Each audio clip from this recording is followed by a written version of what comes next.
Russian President Vladimir Putin did not deny that Pyongyang sent soldiers to his country. His first remarks regarding the deployment of North Korean soldiers. The United States says the troop deployment shows Putin's desperation. With just less than 2 weeks left until the presidential election in the U.S., the two leading candidates, Kamala Harris and Donald Trump, are in a very tight race. Various polls show narrow differences in who's in the lead, and there's no clear leader in the 7 swing states that'll likely decide the election. Amid the rise of Korean culture, a German public broadcaster has launched its first regular K-pop radio show. It offers not just music, but also introduces Korean dramas, films, and food, and features interviews. It's October 25th, 8 p.m. in Seoul. This is Newscenter. Thank you for joining us. I'm Peunji, filling in for Yoon Jung-min. We start with a rather ambiguous response by Russian leader Vladimir Putin regarding the presence of North Korean troops in Russia for military training. This has prompted harsh condemnation from the U.S. Our correspondent Kim Jung-sil starts us off. The Pentagon slammed Russian President Vladimir Putin just a day after the U.S. confirmed 3,000 North Korean troops had been deployed to Russia. This really highlights Russia's desperation, tin cupping to the DPRK, to Iran, enticing DPRK soldiers, if they were to ever enter the fight. I think that shows that Putin has failed in his strategic objectives on the battlefield. The Pentagon response came amid Putin's remarks regarding the North Korean soldiers in his country for the first time. At the BRICS summit on Thursday, the Russian leader said this. We never doubted the leadership of North Korea treats our agreement seriously. But what we will do and how we will do it is up to us. We are in touch with our North Korean friends, and we will see how this process develops. The first North Korean troops deployed to Russia have reportedly been stationed in Kursk, a region bordering Ukraine, intensifying focus on the ongoing conflict there. Ukraine's military claims that the initial group of North Korean soldiers trained in Russia was spotted on the front lines in Kursk as of Wednesday. Experts in South Korea warn that if North Korean soldiers do engage in combat, they could face heavy losses. There's talk that North Korea lacks combat experience, and there's a language barrier and unfamiliarity with the terrain. While Russia has a technical and military advantage, it also relies on highly inefficient tactics. Look at what they're doing in Donbass. Now, Russia may send North Korean soldiers to defend Kursk or whatever else. It may work, but it will come with heavy losses. Meanwhile, South Korea and the U.S. are set to hold their 56th Security Consultative meeting next Wednesday in Washington to address the troop deployment issue. South Korean Defense Minister Kim Yong-hyun and U.S. Secretary of Defense Lloyd Austin will lead the talks. Kim Jung-sil, Arirang News. Amid rising concerns on North Korea's deployment of troops, South Korea is dispatching a joint delegation of its foreign and defense ministries as well as the National Intelligence Service to NATO headquarters next week. The NIS shared on Friday that high-level government officials and members of the Joint Chiefs of Staff will visit the headquarters in Belgium and brief the North Atlantic Council on the North's deployment of its soldiers. They will also speak to the European Union's Political and Security Committee. NATO Secretary General Mark Rutte, during a phone call with President Yoon Suk-yeol on Monday, had requested the visit. In the meantime, North Korea has been seen building walls along the inter-Korean border after blowing up roads connecting the two Koreas earlier this month. The rather new structure detected by the satellite appeared to be hundreds of meters long already. Our Lee Si-woo reports. It seems blowing up cross-border roads wasn't enough for North Korea, which has now been seen to be building 100-meter-long walls along the inter-Korean border. The Voice of America reported on Friday that a satellite image from Planet Labs shows a wall being built on a road and railway called the Gyeonggi Line, one of the two major roads and railways connecting the south and north that Pyongyang blew up earlier this month. The Gyeonggi Line road connects the South Korean city of Paju and the inter-Korean Kaesong Industrial Complex in the north.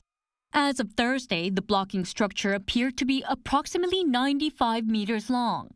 Meanwhile, the South Korean military also detected a 200-meter-long wall on another demolished cross-border road, the Donghae Line.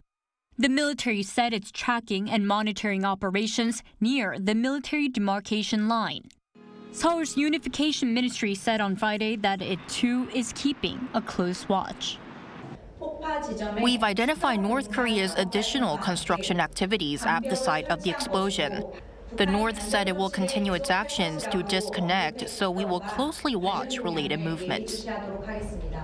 North Korea blew up sections of the two major inter-Korean roads on October 15th, possibly to prevent further North Korean defections to South Korea and cross-border transportation. Lee Si-hoo, Arirang News. Senior diplomats from South Korea, Japan, and China will sit down in Tokyo next Monday for talks on advancing trilateral cooperation. Deputy Foreign Minister Chung Byung-won will meet with his Chinese and Japanese counterparts, Sun Wei-dong and Takehiro Funakoshi, respectively. They will likely discuss plans for a trilateral summit among their leaders in Japan next year. Back in May, the three countries spoke of a top-level meeting to expand three-way cooperation. Over in the U.S., new polls show the race to the White House between Democratic candidate Kamala Harris and her Republican counterpart Donald Trump is indeed looking too close for comfort for both contenders. Our Ian-jin has the latest. Vice President Kamala Harris and former President Donald Trump are both scrapping for every undecided voter, especially in the swing states where they are neck and neck. Forbes reports that at least 6 surveys from over the past week show Harris to have a narrow advantage, while 3 others found Trump to have a slim lead. A survey of registered voters by CNBC and another by the Wall Street Journal show Trump to be ahead by 2 percentage points, each with a margin of error of at least 2.5%. According to the latest Bloomberg News and Morning Consult tracking poll for the week of October 16th, the two candidates are tied with 49% among likely voters in the 7 swing states, with the poll's overall statistical margin of error only at 1 percentage point. Bloomberg News and Morning Consult have been polling likely voters on a monthly basis for the past year. Their data shows that among registered voters across the 7 swing states, support for Trump has been consistent, never falling below 47% or rising above 49%. For Harris, her sudden leap into the presidential campaign in July started with a big jump, but her lead has now narrowed. And what keeps it a tight contest is that while Harris has made inroads with the so-called double haters of Biden and Trump, there are now new double haters against her and Trump, among whom she trails by 18 percentage points.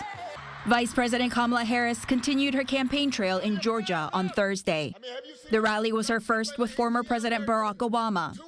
Also in attendance were musician Bruce Springsteen, director Spike Lee, and actor Samuel L. Jackson. Music icon Beyoncé is reported to be appearing alongside Kamala Harris at a rally on Friday in Houston. Beyoncé's song Freedom has often been played at Harris's campaign events, but this will be the singer's first actual appearance. Harris is still expected to appear with Michelle Obama on Saturday in Michigan, another heavily weighted swing state. Meanwhile, Donald Trump took his campaign trail out west to the battleground states of Arizona and Nevada. And at his Nevada event, he specifically attempted to appeal to the state's Asian American population. According to Silver Bulletin data released on Thursday, Harris currently leads in Michigan, Nevada, and Wisconsin, while Trump is ahead in North Carolina, Georgia, and Arizona, and the two are tied in Pennsylvania. But all 7 of the swing states show margins in the single digits, keeping the race tight. Ian-jin, Arirang News. Egyptian and Hamas officials have met in Cairo, hopeful of reviving the long-stalled Gaza ceasefire talks. U.S. Secretary of State Antony Blinken is also in Qatar as efforts to resume negotiations. Our Lee Seung-jae reports. Despite months of stalled negotiations between Israel and Hamas, a breakthrough in talks may be in the works. According to Egypt's state-run Al-Qahira News TV on Thursday, an Egyptian security delegation is hosting a delegation of Hamas leaders in Cairo in the hope of resuming ceasefire negotiations. Israeli Prime Minister Benjamin Netanyahu welcomed Egypt's push for a deal that would release hostages being held in Gaza. Egypt and Qatar had been mediating between Hamas and Israel before ceasefire talks broke down in August. In another push to revive the talks, U.S. Secretary of State Antony Blinken arrived in Qatar on Thursday. There, he called on Hamas to agree to a deal that would finally end the fighting in Gaza. And of course, we're working intensely to make sure that this conflict doesn't spread. We don't have wider wars. And all of this, perhaps, will focus Hamas on the imperative of concluding a deal. If it cares about the people of Gaza, then it will engage, and it will conclude some kind of agreement. Blinken also stressed that a ceasefire deal would ensure the withdrawal of Israeli forces in Gaza so that the Palestinians can rebuild their lives and their future without Hamas. Despite the prospect of a resumption of ceasefire talks, an Israeli airstrike on a school building in Gaza on Thursday killed at least 17 people. According to Reuters, the Israeli strike targeted the Al-Shuhada school in the Nushirat refugee camp. While the Hamas-run government media office said the school was being used as a shelter for displaced Palestinians, Israel says it was a Hamas command center. 9 children were among those killed, including an 11-month-old baby. Lee Seung-jae, Arirang News. Finance Minister Choi Sang-mok has hinted at a possible downward revision of Korea's economic growth forecast for this year. His remarks were shared at a press conference in Washington, D.C. on Thursday local time, which follows recent findings of a lower than expected economic expansion for the third quarter at 0.1% on quarter, owing to an ease in auto exports. This raised the possibility of the annual growth rate being unable to reach the government's target for this year, which stands at 2.6%.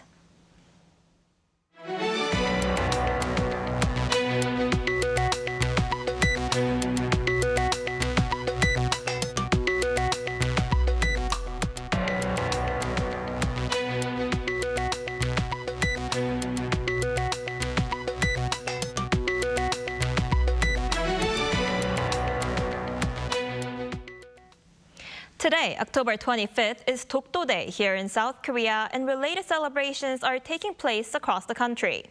At the National Assembly, lawmakers across the aisle came together to mark the occasion. During the event, People Power Party lawmaker Da Kyung-won stressed the significance of such celebrations to remind people about the importance of protecting sovereign territory. Ulleungdo Island in the East Sea is also held its first annual Dokdo Day ceremony on this Friday afternoon. A flower festival is in full bloom this fall in the southern part of Korea, offering visitors the chance to celebrate the vibrant colors of nature amid the refreshing autumn breeze. Our Park Gon-woo was there. UNESCO's World Heritage Dolmen site in Hwasun-gun County in southwest South Korea gets more special in the autumn. That's because the 2.3 million square meter area, similar in size to over 3,000 football fields, gets partially filled with many different kinds of flowers as part of the Hwasun Dolmen Fall Flower Festival. As you can see, this festival has a variety of vibrant colored fall flowers blossoming in this spacious area, allowing people to take nice selfies here. Beautiful flowers from golden sunflowers to delicate cosmos and chrysanthemums are just some of the flowers you can enjoy. A total of 10 different flowers that bloom in autumn are on display at the site, with special artwork also intriguing visitors. I really like how they make different kinds of animals with flowers. So I took a lot of pictures. I'll come here every year as long as I'm alive. It's really cute, so coming here so relaxed. First time watching, it's really good. It's great to spend time with my family in this wonderful weather with a gentle breeze. The festival also captures the interest of visitors with its signature snacks for sale at an outdoor cafe in front of a large sunflower field. One of the most popular desserts was the all-black ice cream, created to commemorate the region's coal mine which closed last year. It has a sweet taste, but is also salty to express the saltiness of a miner's sweat. And due to the recent reading craze following South Korean writer Han Kang's Nobel Prize win, a zone was also created near the dolmens for people to read and relax. The festival was planned to promote the cultural heritage of Hwasun, and we are aiming to develop various dolmen-related programs to make this a bigger festival. With a target of bringing in around 200,000 people to the event just this year, the Fall Flower Festival runs until November 3rd. 박건우, Arirang News, Hwasun. Researchers here are turning to robots to allow the visually impaired the chance to better indulge in cultural experiences, like visits to exhibitions. Our Cha Young has this report. People with visual impairments often struggle when visiting exhibitions without audio material, and so researchers have developed a service robot that provides a docent-like explanation while moving alongside the participant. The service robot relies on a haptic feedback system, allowing blind people to control it with their hands. The autonomous robot determines the best route to any exhibit that the person in control of it wishes to go to while avoiding obstructions. Its speed can also be controlled manually. People can increase and decrease the speed through the haptic device as much as they want. We are in the middle of the process of developing a navigation service for robots to guide people safely. The research team carried out verification tests at Gwangju's Haegwang School and is set to provide a customized exhibition service for the visually impaired at Gwangju National Science Museum next year after upgrading the robot technology. Blind people were only able to attend exhibitions with the help of those who provide guide services like docents at museums. Now I expect that people with visual impairments can also enjoy exhibitions actively.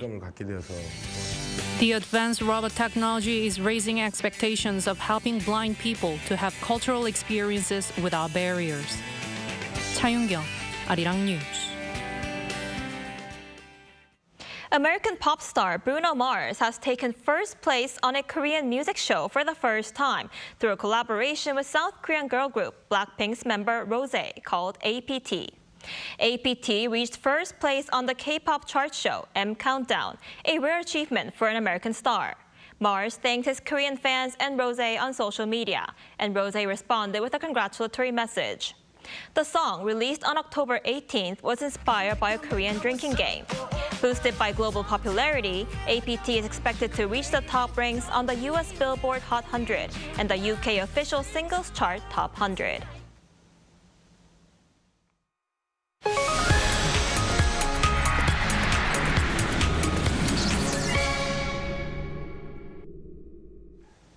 And time now for our weekly arts and culture segment. And as always, we have our culture correspondent Song Yujin in the studio with us. Welcome, Yujin. Happy Friday, Eunji.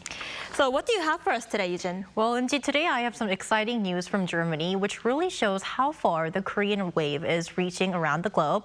Now, to give you a sneak peek, K-pop is now part of the lineup of one of the country's major broadcasters. So from 대한민국, which is South Korea's official name in Korean, to Deutschland, let's first take a look. 저스틴 팀페와 함께하는 프리트 최고의 음악 K-pop.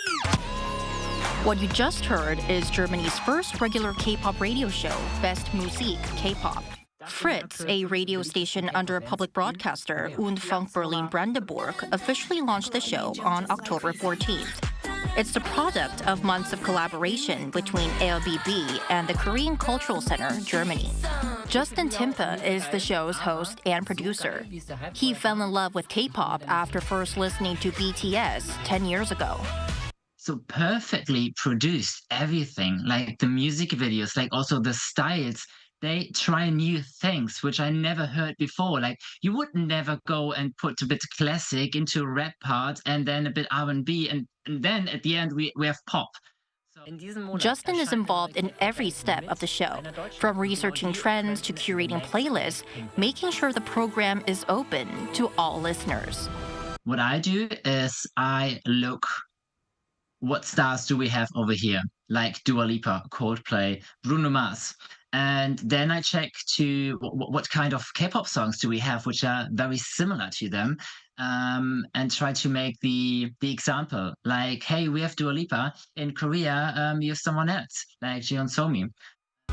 The 2-hour show offers more than just music. It introduces Korean dramas, films, and food, and features interviews with emerging K-pop artists. The response has been beyond expectations. The day afterwards, I came to the station and people were overwhelming and they were saying, Justin, we never had a show with so much people writing us. This 2 hours of the first show will put in together everything we can hear and see from the K-pop scene. Germany wasn't always the playground for the Korean wave. Asian dramas were rarely aired on TV, and K-pop was largely seen as niche culture. But now, that's changing. K-pop's global rise has ignited interest here, and streaming services now allow instant access to Korean content for German viewers. RBB is one of the major broadcasters in the Berlin region, with Fritz attracting around 183,000 daily listeners. The launch of this program shows that K-pop is becoming part of the mainstream in Germany. Justin hopes the show will be more than just a place to play music. He wants it to become a community for listeners. They can talk not only with me, but also with the community, with the other people, about what's going on in their K-pop universe. I want to make K-pop more, let's say, closer, so that also people who are not into the scene directly can tune in and know what is K-pop. If you want to know more about K-pop and Korea, tune into Best Music K-pop every other Monday at 8 p.m. local time. So this is definitely great news for K-pop fans in Germany, Eugene. Right. And you mentioned earlier how interest in Korean culture is growing in Germany, and that's where the overseas Korean culture centers play a role, right? Right. So what kind of programs are they offering? Right. So according to Director Yang of the Korean Cultural Center in Germany, the primary focus is outreach to young students, for example, those in elementary school. So what the center does is it invites students to participate in hands-on experiences, such as learning traditional Korean calligraphy, seoye, wearing the Korean traditional dress hanbok, and trying Korean food. And Director Yang says the goal is to help these students become familiar with Korean culture from a young age, as early exposure to Korean culture really tends to leave a lasting positive impression. I see. And I heard this year marks the 30th anniversary of the Korean Cultural Center Germany. Are there any programs or events that viewers of all ages might be able to enjoy? There actually is, and I'm glad you asked because the 8th Korea Independent Film Festival starts its 11-day run in Berlin's Babylon Cinema just today. Now, to tell you a bit more about this annual event, it introduces Korean independent films to the local audience with German subtitles. And the festival has screened around 10 films each season, attracting an average of 1,000 attendees. However, interestingly, last year, the number of attendees tripled to about 3,200.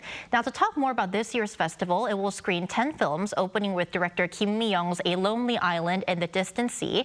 After the 7 p.m. screening tonight, director Kim Mi-young and the lead actor Park Jung-hwan will meet the audience in person. All right, Eugene, thank you, or should I say Tankishin, for your report today. Well, my pleasure, or should I say Pite Eunji.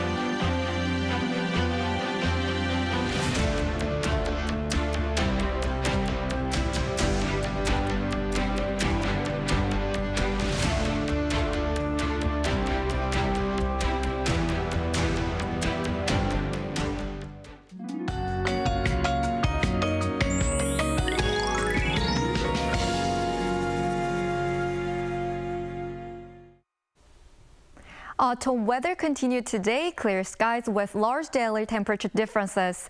Tomorrow, inland areas such as Seoul will see only passing clouds. Starting with Jeju Island in the morning, there will be some rain in the coastal areas of Jeollanam-do province in the afternoon. On Sunday, the rain will expand to other southern regions.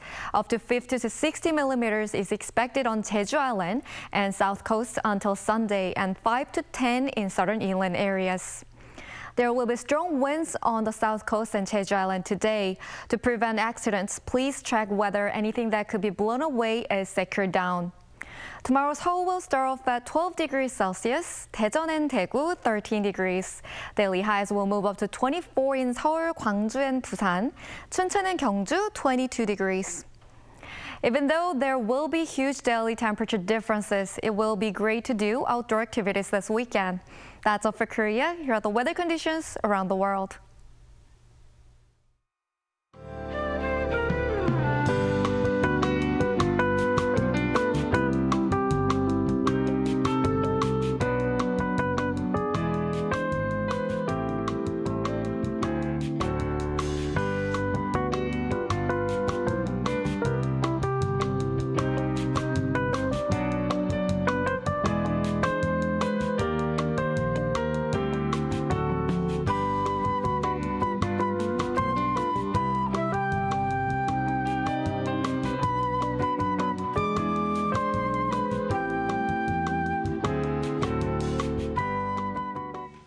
Now that is all for tonight's News Center, but do stay with us for our panel session coming up next.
Future of high-tech manufacturing industry. This is GFES Hadong District.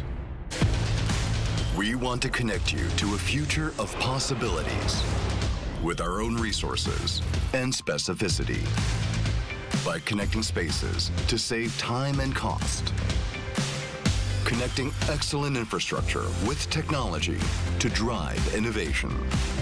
Opening possibilities by connecting technology with businesses. We will expand our horizons by connecting with the world. There is land that leads to a sustainable future. Daeseong Industrial Complex, a cutting-edge material parts complex, is the best strategic industrial complex in the southern coast region of Korea. Karsaman Shipbuilding Industrial Complex, a shipbuilding and marine industrial plant cluster. It is a global logistics and industrial hub with convenient transportation and high-level accessibility, making it optimal for business investment. Starting from possibilities to becoming a global business hub, from an innovative industrial city to the center of high-tech future industries. It's the beginning for the future. Linking together, making tomorrow. GFES Hadong District.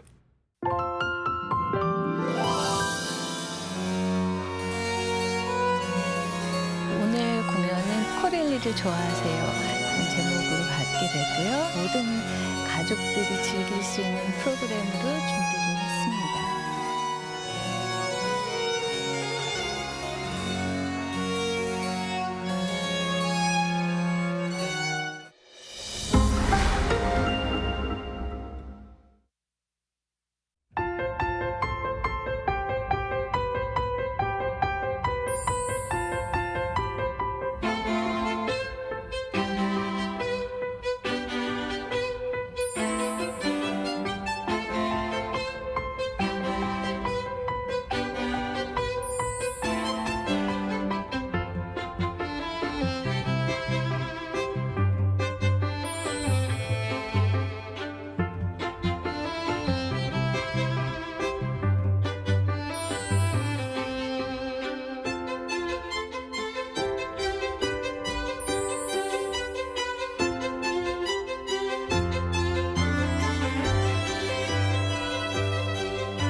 오래전 바닷길로 떠났던 당신이 세상 역경을 이기고 대한민국의 힘이 되어 하늘길로 돌아옵니다.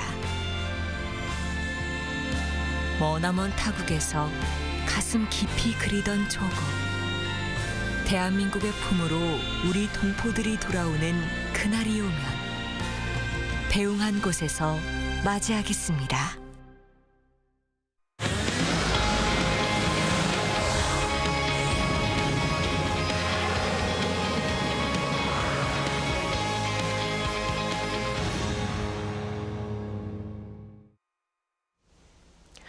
Hello and welcome to Within the Frame, where we bring today's most pressing global issues into focus. I'm Kim Mo-gan. This year marks the 35th anniversary of diplomatic relations between South Korea and Poland. To celebrate, Polish President Andrzej Duda this week sat down with President Yoon Suk-yeol, agreeing to enhance security and defense cooperation.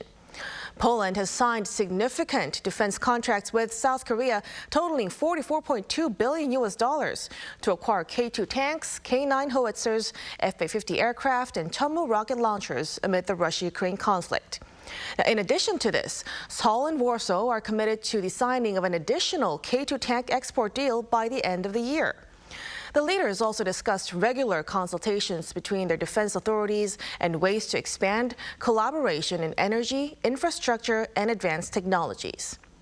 So why did Poland choose South Korean military equipment, and how important is this cooperation in today's global context?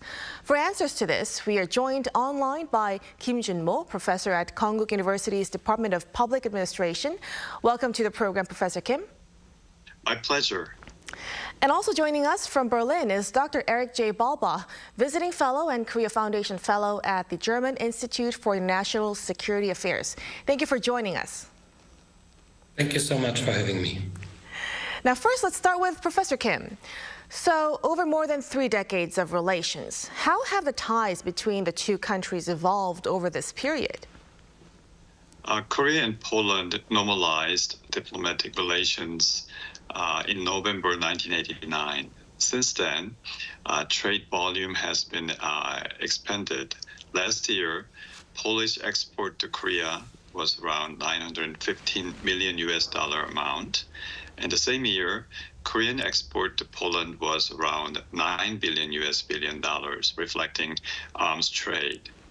But during the 35 years, Polish export to Korea has been increased by 17 times. So that's a big increase. And the second element is Korea has become the second largest foreign direct investing country to Poland. Named companies like Samsung, LG, Hyundai, and their subsidiaries have locations in Poland in the areas of auto, display, batteries, electronics, and others, and which will be added by defense sectors soon. And as we mentioned, nuclear power plant and other infrastructure projects can be added too.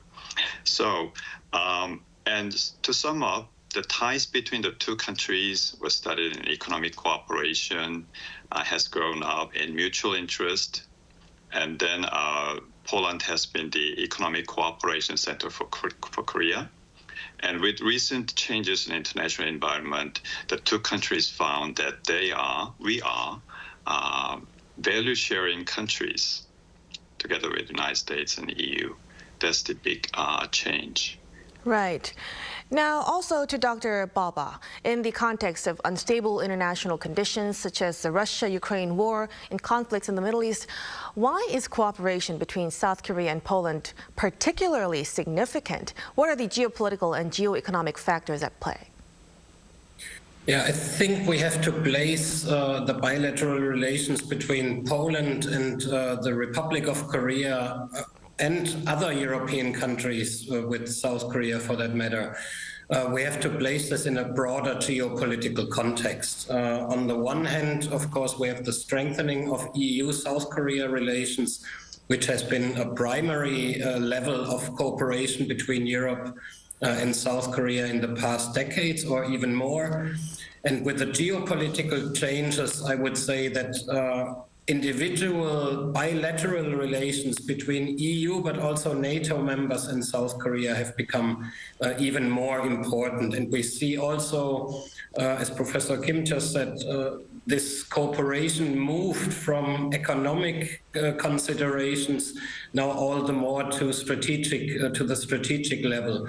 And in that way, Poland-South Korea relations are a very good reflection of a broader trend in Europe-South Korea relations, to the degree that European countries see a much greater value in strategic cooperation now with the Indo-Pacific countries, and especially with our so-called value partners, of which South Korea, of course, is a particular important one. Right, so it could set a good example to other EU nations as well. During President Duda's visit to South Korea, he met with domestic defense companies, particularly those involved in defense cooperation with Poland. Professor Kim, can you provide the details on the scale of the major weapons deal Poland previously signed with South Korea?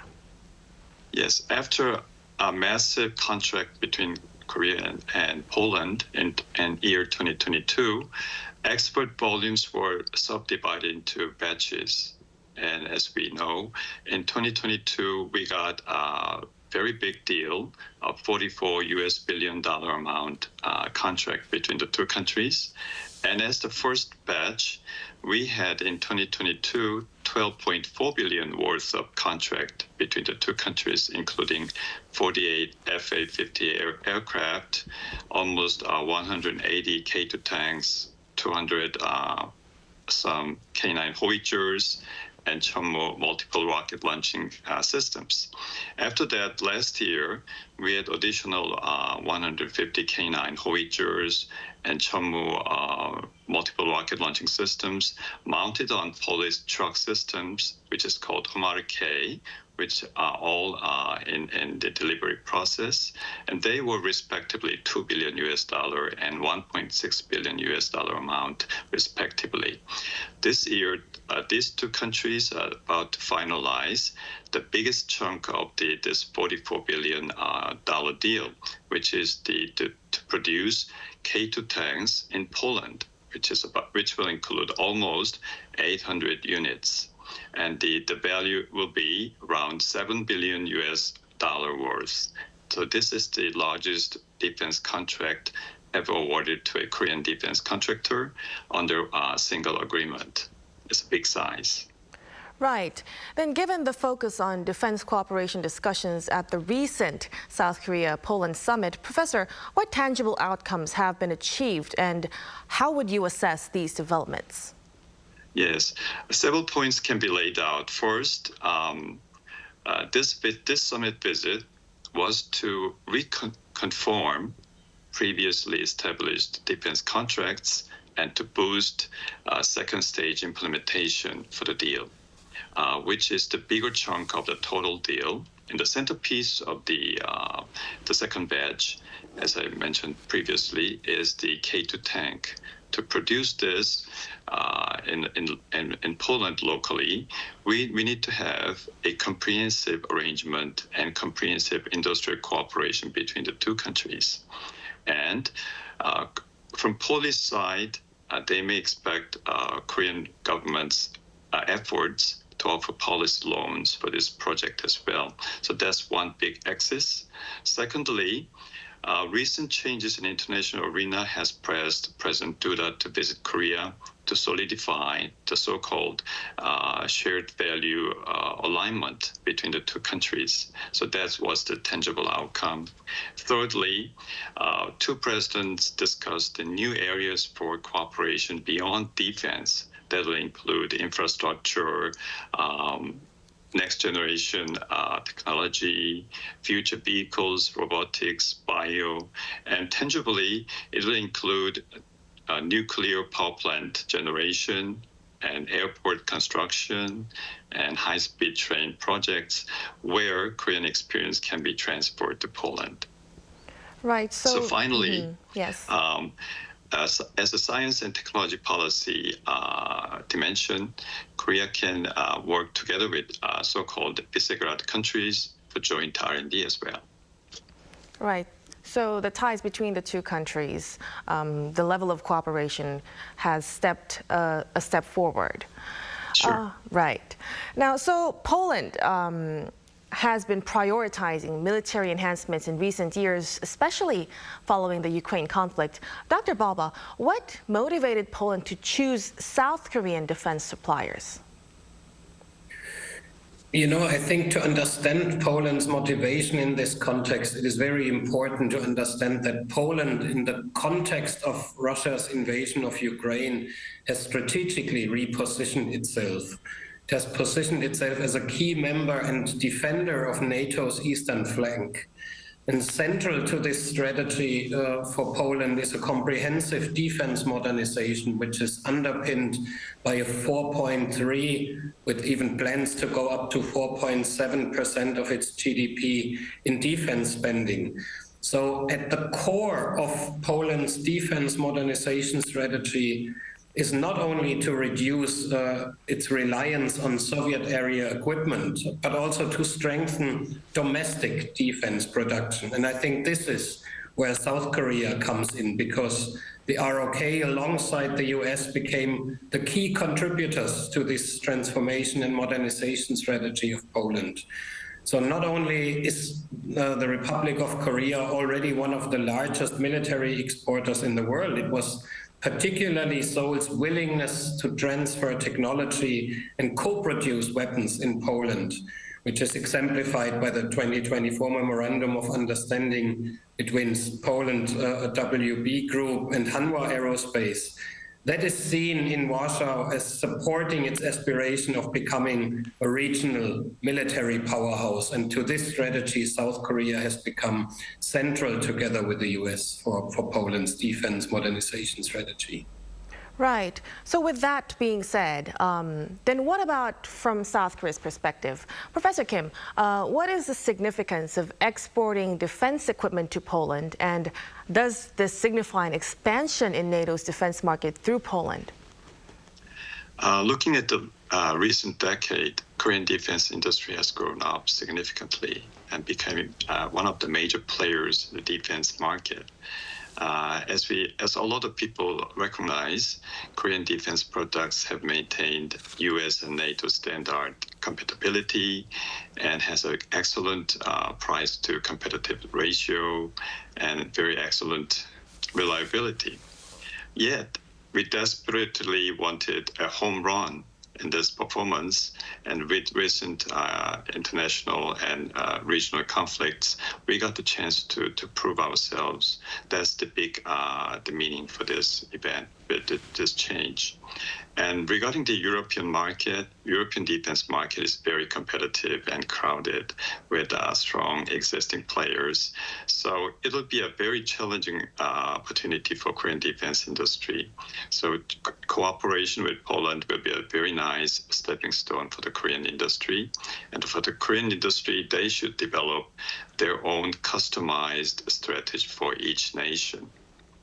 One example recently found is that Italy's Leonardo is working with Hanwha Aerospace, according to the media, for their M346 aircraft, in which Hanwha is providing radar-related components. So this could be an early stage start entering into the European market.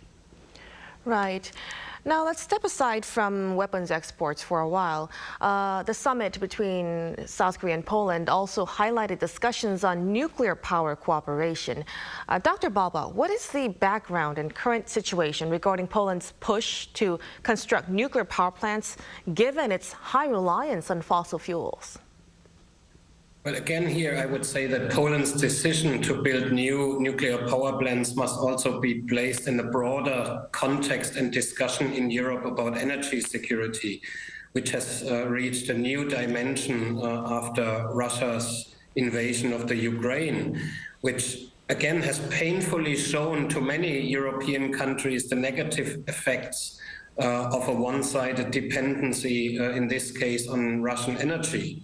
So European countries are now finding different answers to mitigate this dependency. Germany, for instance, is focusing more on phasing out nuclear technology and strengthening the renewable energies, while Poland, but also other European countries, are focusing on expanding nuclear energy. So in 2022, South Korean Korea Hydro and Nuclear Power, along with 2 Polish firms, had signed a letter of intent to build 2 reactors in Poland. The project stalled somewhat following the change of government, but the new Tusk government has repeated the stance that Poland requires cheap and affordable energy, especially in the current geopolitical and geoeconomic environment. And the new government has reaffirmed the nuclear power plant project with South Korea and stated that it would continue. So against this background for Poland, this is again a very good opportunity to enhance cooperation with South Korea beyond weapons delivery deals, but focus more on a broader issue of energy security, which Poland has answered to the extent that it wants to build new nuclear power plants. Right. Then what about South Korea? Dr. Baba, what drives South Korea's commitment to its nuclear energy collaboration with Poland? What's in it for South Korea? Well, for South Korea, the decision to invest in Poland is part of the country's broader strategy to expand nuclear power exports to Central and but also to Western Europe. The planned projects with Poland are not the only plans South Korea pursues with regard to exporting nuclear power plants to Europe. Just in July this year, the state-owned Korea Hydro and Nuclear Power was selected as a preferred bidder for the Czech Republic's Dukovany nuclear power plant, beating out rivals and paving the way for Korean companies to potentially score a string of deals across the European continent, where South Korea is one of the bidders. So this was a major boost to South Korea's long-held ambition of exporting its nuclear power technology, potentially setting it up to be the reactor provider of choice to several other European countries as well. So I would say that much of South Korea's ascent is due to its ability to deliver reactors as kind of all-inclusive packages, you know, from equipment to construction and fuel supply, all the way to commissioning, maintenance, and sometimes even financing. We have to remember that a nuclear power plant is much more than just the reactor. Building a nuclear power plant involves civil engineering, the designing of blueprints, all the way to construction workers, crane operators, and so much more. And South Korea has come on top of being one of the providers of these all-inclusive packages, which are not only financially interesting to European partners, but also in terms of deliverance, in terms of speedy deliverance, South Korea has come on top in this regard. Right, a big project indeed, and much to look forward to in that aspect. Now, first defense and then nuclear energy. Professor Kim, what other areas of cooperation can South Korea and Poland explore more in the future?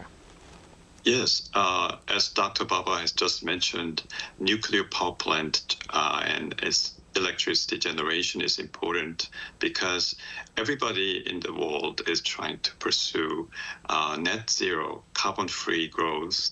And to do that, nuclear power generation is an essential element. And also, Korea can offer experiences in infrastructure building, including new cities, high-speed train, and new airports. All those things we can transfer knowledge and know-hows. So that will be a promising field. Right. And what impact could the outcomes of the summit have on South Korea-EU relations in the long run, Dr. Baba? You know, first of all, I would say it's a reminder of both for Korea, but especially also for Europe, that the theaters of conflict in the Indo-Pacific and Europe are overlapping now. What happens in Korea has an immediate impact on Europe, and vice versa. What happens in Europe has an impact on the Korean Peninsula and the broader Indo-Pacific region. So I would say EU-South Korea relations arguably have never been as strong as they are at the moment.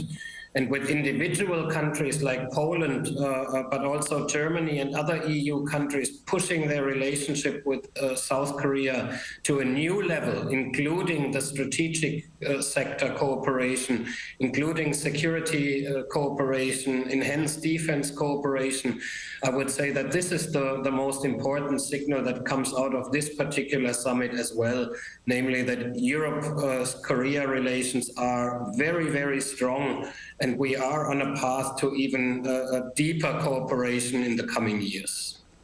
All right, we will look forward to deeper cooperation between the two countries. Gentlemen, we'll have to wrap up our discussion here. Many thanks, Professor Kim and Dr. Balba, for sharing your expertise. We appreciate it. Yes. Thank you very much. Thank you. Thank you again for joining us on Within the Frame. Be sure to tune in next time as we continue to explore the stories that matter. Until then, stay informed and engaged.